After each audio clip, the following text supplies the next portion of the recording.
injera, zigni, hamli, shura, tumtumo, alicha, kicha. Something we can all agree on is how good our food is.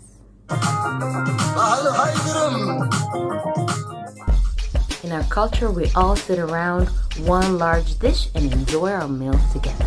Around every ma'adi sit a maximum of 8 people. If you happen to have 10 guests, another ma'adi must be prepared. But why 8? Many of our traditions are often connected to religion, and this one goes way, way back to the time when, according to the Bible, seeing the wickedness of man, God sent a flood to destroy all living beings. But he decided to save only Noah, who built an ark and took a pair of each animal that was on earth with him. But he also brought his wife, his 3 sons, Shem, Ham, and Japheth, and their wives.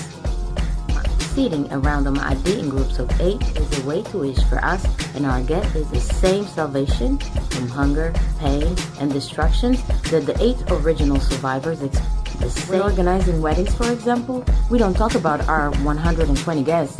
Instead, we talk about our 15 ma'adi. Everything is discussed in multiples of 8. Culture is cool.